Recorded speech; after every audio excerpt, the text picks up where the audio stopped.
ಇವ್ರು ಬೇರೆ ಸ್ನಾನಕ್ಕೆ ಹೋಗಿದ್ದಾರೆ. ಏನು ಮಾಡಲಿ, ಮನೆಯಿಂದ ಇರಬೇಕು. ನಾನೇ ನೋಡ್ತೀನಿ. ಲೇ ಏನಿದೀಪ, ನಿಮ್ಮ ಅಣ್ಣ ಫೋನ್ ಮಾಡಿದ್ರೆ ಕ್ಯಾರೆ ಅಂತಿಲ್ವಂತೆ ನೀನು? ಇದೇನಾ ನಿಮ್ಮ ಅಪ್ಪನ ಮೇಲೆ ನಿನ್ಗಿರೋ ಪ್ರೀತಿ? ನಿಮ್ಮ ಅಪ್ಪನ ಇಲ್ಲಿ ಆಸ್ಪತ್ರೆಗೆ ಸೇರಿಸಿದೀವಿ, ನೀನಲ್ಲಿ ಸುಖದ ಸುಪ್ಪತ್ಕೇಳಿ ತೇಲಾಡ್ತಾ ಇದೀಯಾ?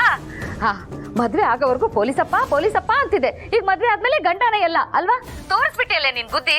ನೋಡು, ನಿಮ್ಮ ಅಪ್ಪನ್ಗೆ ಏನಾದ್ರೂ ಹೆಚ್ಚು ಕಮ್ಮಿ ಆದ್ರೆ ಮುಖ ನೋಡಕ್ಕೂ ಬರ್ಬೇಡ.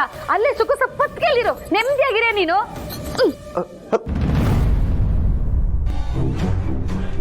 ಏನು ಹೀಗೆ ಹೇಳ್ತಿದಾರಲ್ಲ?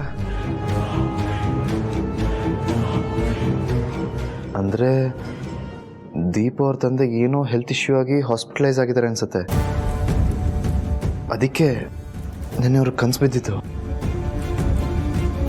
ತಂದೆ ಜೊತೆ ಎಷ್ಟು ಅಟ್ಯಾಚ್ಮೆಂಟ್ ಇರಬೇಕಲ್ವ ಇವ್ರಿಗೆ. ಈಗೇನು ಮಾಡಲಿ? ಇವ್ರಿಗೆ ವಿಷಯ ಹೇಳ ಬೇಡವಾ? ಬೇಡ ಅನ್ಸುತ್ತೆ.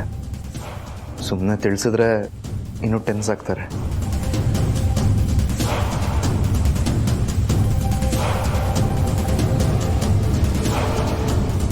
ಹಸ್ಬೆಂಡು, ಏನು ಯೋಚನೆ ಮಾಡ್ತಿದ್ದೀರಾ?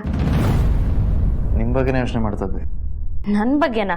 ಹಾಂ, ಅದು ನಿಮ್ಮ ತಂದೆ ಬಗ್ಗೆ ರಾತ್ರಿ ಎಲ್ಲ ತಲೆ ಕೆಡಿಸ್ಕೊಳ್ತಾ ಇದ್ರಲ್ಲ, ಅದಕ್ಕೆ ಅವರು ನೋಡೋಕ್ಕೆ ನಿಮ್ಮನ್ನು ಊರಿಗೆ ಕರ್ಕೊಂಡು ಹೋಗೋಣ ಅನ್ಕೋತಿದ್ದೆ. ಏನು ಹೇಳ್ತಿದ್ದೀರಾ ಹಸ್ಬೆಂಡು? ನೀವು ನನ್ನ ಊರಿಗೆ ಕರ್ಕೊಂಡು ಹೋಗ್ತೀರಾ? ಹಾಂ, ಈಗಲೇ ಹೊರಡೋಣ. ನಿಜವಾಗ್ಲೂ? ಹ್ಞೂ.